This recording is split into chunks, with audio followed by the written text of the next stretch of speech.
তো পরন্ত বস্তুর সূত্র সম্পর্কে জানার আগে আমাদের একটা জিনিস সম্পর্কে জানতে হবে, সেটা হচ্ছে কি অভিকর্ষ। তাহলে অভিকর্ষ জিনিসটা কি সেটা সম্পর্কে আমাদের একটি ধারণা থাকা প্রয়োজন। অভিকর্ষ জিনিসটার সাথে আরেকটা জিনিস চলে আসে, সেটা হচ্ছে কি মহাকর্ষ। ঠিক আছে, তো আমাদের অভিকর্ষ জিনিসটা বুঝতে হলে মহাকর্ষ জিনিসটা একটু বুঝতে হবে। ঠিক আছে, এই মহাবিশ্বে, ঠিক আছে, এই মহাবিশ্বের যে প্রতিটা বস্তু কিন্তু একে অপরকে কি আকর্ষণ করে। তো এই মহাবিশ্বের মধ্যে যে আকর্ষণ বলটা কাজ করছে সেটাকে বলবো আমরা মহাকর্ষ।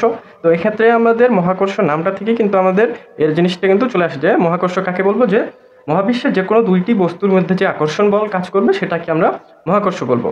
ঠিক আছে, এখন এই মহাবিশ্বের দুইটা বস্তুর ভিতরে যদি একটা পৃথিবী হয় আর আরেকটা যদি অন্য কোনো বস্তু হয়, ধরো যে একটা পৃথিবী এবং একটা মনে করো যে নিক্ষিপ্ত বা একটা উপরের দিকে ছুঁড়ে একটা বল মারছো, তাহলে ওই বলটাকে কি পৃথিবী তার নিজের দিকে আকর্ষণ করতেছে।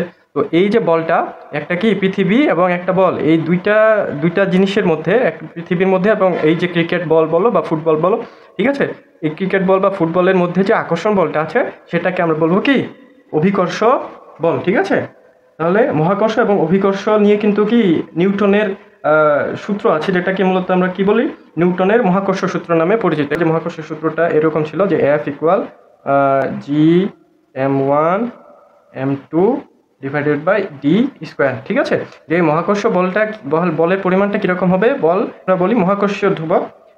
এরপরে হচ্ছে বস্তু দুইটার ভরের গুণফলকে আমরা যদি তাদের দূরত্বের বর্গ দ্বারা ভাগ করি, তাহলে সেটাকে আমরা কি পাবো, যে মহাকর্ষ বলের মানটা কীরকম হবে সেই জিনিসটা আমরা পাবো। ঠিক আছে, এরপরে যে জিনিসটা আসবে সেটা হচ্ছে অভিকর্ষজ ত্বরণ। কি অভিকর্ষজ ত্বরণ? ঠিক আছে, তো অভিকর্ষজ ত্বরণকে আমরা ছোট হাতের জি দ্বারা প্রকাশ করি, যেটার মান আমরা অনেকেই সবাই প্রায় জানি, কি ছোট হাতের জি দ্বারা প্রকাশ করি, এবং এর মানটা হচ্ছে 9.8 ms−2। এর মাত্রা কি ms−2 হবে, কারণ কি এটা এক ধরনের ত্বরণ। ঠিক আছে, অভিকর্ষ ত্বরণ এক ধরনের কি ত্বরণ। ঠিক আছে, যেটার মান 9.8 ms−2। তাহলে এটা হচ্ছে একক হবে ms−2। একক ms−2 হলে এর যে মাত্রা আছে সেটা হবে LT−2। ঠিক আছে, তাহলে অভিকর্ষ ত্বরণের মাত্রা হলো LT−2। এখন আমরা আসি আমাদের মেইন টপিকে। মেইন টপিক হলো কি পরন্ত বস্তুর সূত্র। ঠিক আছে, পরন্ত বস্তুর সূত্র। তো পরন্ত বস্তুর সূত্র সম্পর্কে সর্বপ্রথম যে ব্যক্তি এই বিষয়টা নিয়ে আলোচনা করেছিলেন তিনি হচ্ছেন গ্যালিলিও। ঠিক আছে, গ্যালিলিও সর্বপ্রথম 3টি সূত্র বের করেন। তাহলে পরন্ত বস্তুর সূত্র কয়টি? 3টি।